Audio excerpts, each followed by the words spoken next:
చాలా మంచి ఆడడం జరిగింది. నేను ఒకటే అంటున్నా, నేను ఆడ కూడా పోలీసులందరూ నాకు పగవాళ్ళు కాదు, పోలీసులు ఉంటేనే నేను బతుకుతున్నా అని చెప్తున్నా ఖచ్చితంగా. ఈ రోజు నేను ఉన్నా అంటే పోలీసు వాళ్ళు ఉన్నారు కాబట్టి నేను రూపాయి సంపాదించుకోగలుగుతున్నా, రూపాయి ఖర్చు పెట్టగలుగుతున్నా.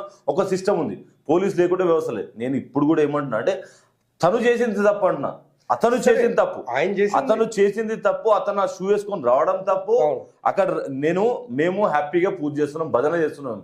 మేము భజన చేసుకున్న సన్నిధానంలోకి వచ్చి ఆయన చేయడమే తప్పు. అంటే అక్కడ చిన్నపిల్లలు ఉన్నారు, నేను అదే అడుగుతున్నాను, అది చెప్తున్నా. ఇప్పుడు చిన్నపిల్లలు కూడా స్వామి మాలేసుకునే ఉన్నారు. ఇప్పుడు రేపటి రోజు వాళ్ళకి ఏమైపోతుందంటే ఇట్లా ఏ విధంగా ఇలా పోలీసులు కనుక అట్లా వస్తే మనం కూడా మన పేరెంట్స్ కానివ్వండి, లేకపోతే మన పెద్దవాళ్ళు ఏదైతే చేశారో మనం కూడా అదే చేయాలని చెప్పి వాళ్ళు అట్లా చేస్తారు. ధర్మం సార్, హిందుత్వం ఒక పెద్ద ధర్మం దగ్గరకు వచ్చినప్పుడు ఎవరమైనా అది పోలీసు ఉండని ఎవరైనా ఉండని అట్లా చేయడం తప్పు. వాళ్ళు సరే అది తప్పు అన్నప్పుడు ఎవరిదైనా తప్పే అండి. ఇప్పుడు పోలీసుకి ఒక చట్టము, రవీంద్ర గౌడ్కి ఒక చట్టం లేదు. పోలీసుకైనా ఒకటే చట్టము, ఎవరికైనా ఒకటే చట్టం. ఆ చట్టాన్ని ఎవరైనా గౌరవించాల్సిందే.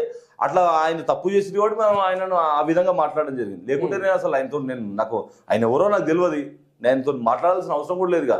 నేను ఉదయం నుంచి ఆ రోజు 2-3 పూజలు ఉన్నా, 2-3 పూజలు చేసుకొని ఆ పూజ తర్వాత కూడా ఇంకో పూజకి వెళ్ళాను.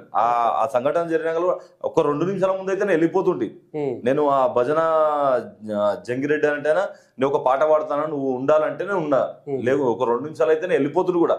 సరే అలా జరిగిన సంఘటన ఏంటంటే ఆయన రావడం, ఆయన మాట్లాడే విధానం చూసిరుగా, మీరు వీడియోలో చూసారు. ఆయన ఇప్పుడు నేను ఎంత రిక్వెస్ట్ గా మాట్లాడుతున్నా, తను ఎట్లా మాట్లాడుతున్నా మీరు చూడడం జరిగింది వీడియోలో. ఇప్పుడైతే నేను దాన్ని అయితే ఏదో క్రియేట్ చేసేది కాదు, వీడియోలో క్లియర్ గా ఆయననే రఫ్ గా మాట్లాడుతున్నాను, రఫ్ గా ఇట్లా చూపెడుతున్నా మీద. నేను చూపెట్టినా కానీ ఏమనలే. కానీ నెక్స్ట్ డే అప్పుడే వెళ్ళడం, పోయి కంప్లైంట్ ఇవ్వడం, ఆయన్నే మన మీద రావడం. వాళ్ళు సరే రావడం తప్పు కాదు, పోలీసులు ఎక్కడికైనా రావచ్చు, వాళ్ళకి ఆ రైట్ ఉంది. కానీ ఆ సన్నిధానంలో చొప్పులు వేసుకురావడం మాత్రం నేను ఖచ్చితంగా దాన్ని ఖండిస్తున్నా. అది తప్పైనది. అట్లా చేసి ఎవరు చేసినా తప్పే.